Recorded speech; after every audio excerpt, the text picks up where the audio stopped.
CDC failed that responsibility miserably during COVID, when its disastrous and nonsensical policies destroyed small businesses, violated civil liberties, closed our schools, caused generational damage in doing so, massed infants with no science, and heightened economic inequality. And yet all those oppressive and unscientific interventions failed to do anything about the disease itself.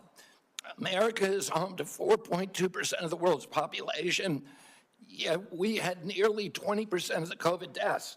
We literally did worse than any country in the world. And the people at CDC who oversaw that process, who put masks on our children, who closed our schools, are the people who will be leaving.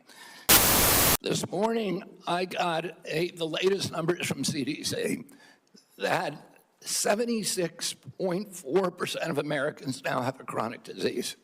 This is stunning. When my uncle was president, it was 11%. 1950, it was 3%. Today, it's 76.4%. 8 out of 10 of our kids cannot qualify for military service.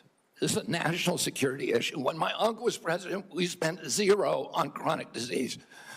Today, we spend $1.3 trillion. It's the biggest cause, and it's increasing. And all of the arguments that Republicans and Democrats have about single payer, Obamacare, or the various ways of allocate the health dollars, they're all like rearranging deck chairs on the Titanic. If we don't end this chronic disease, we are the sickest country in the world. That's why we have to fire people at CDC. They did not do their job. This was their job to keep us healthy. Thank you, and I need to fire some of those people to make sure this doesn't happen again. Do you believe COVID-19 was politicized? Yeah, the whole process was politicized. Senator, I mean, we were lied to about everything. We were lied to about natural immunity. We were lied to about, we were told again and again the vaccines would prevent transmission, they'd prevent infection. It wasn't true. They knew it from the start it wasn't true because that's what the animal studies and the clinical trials showed. We were told that there was science behind cloth masks. The CDC allowed the teachers union to write the order closing our schools, which hurt working people all over the country, and then pretend it was science-based. All of these issues, and then I can show you, like, for example, Chairman Wyden was talking about me politicizing ACIP. During COVID, probably the most famous scientist on ACIP was Martin Kulldorff from Harvard, the great, world-renowned epidemiologist and vaccinologist. And he criticized the COVID booster mandates. They ejected him from COVID because he wasn't in the orthodoxy. The two biggest health officials at FDA during COVID, Dr. Gruber and Dr. Krause, criticized the Biden mandates, vaccine mandates. President Biden said in August, I would never take that vaccine, the Trump vaccine. And he came in, he mandated it, and then he fired the 2 top health officials at FDA who said, hey, this thing has not been properly tested. So the whole process was politicized, and even today. So let me, in 15 seconds, so I think you answered yes. It was politicized. Are you aware that one of the people you put on the panel, Dr. Robert Malone, claimed that the commonly used mRNA vaccine, quote, causes a form of AIDS and can damage children's, quote, brains, their heart, their immune system, and their ability to have children in the future? Yes or no, Mr. Kennedy?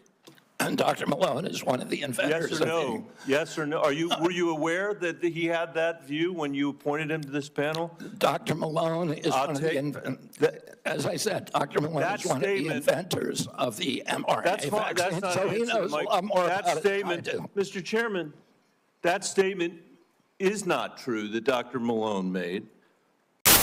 All the evidence is transparent for the first time in history, and you were never there complaining when the pharmaceutical companies were picking those people and then running their products through with no safety testing. You can characterize it any way you want. I quoted them today. What I said was accurate.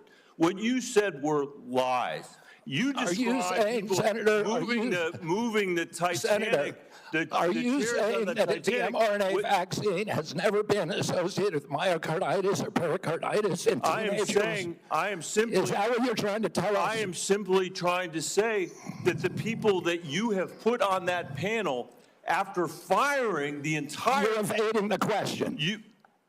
No, I'm asking the questions here, You're Mr. evading Kennedy. that question. I'm asking the questions, I Mr. asked you a Kennedy. question. I'm asking the questions for Mr. Kennedy on behalf of parents and schools and teachers all over the United States of America who deserve so much better than your leadership. That's what this conversation is about, Mr. Chairman. Senator, they deserve the truth, and that's what we're going to give them for the first time in the history of that agency.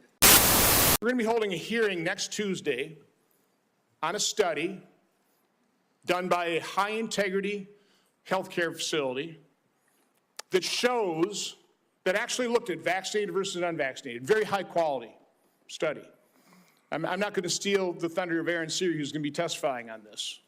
I think you're aware of this study that shows the vaccinated population far more prone to chronic illness than people completely unexposed to vaccines. That is just one example of how science has been corrupted by the way, the study was conducted, and when they conducted this, oh no, no matter what the results are, we're going to release this.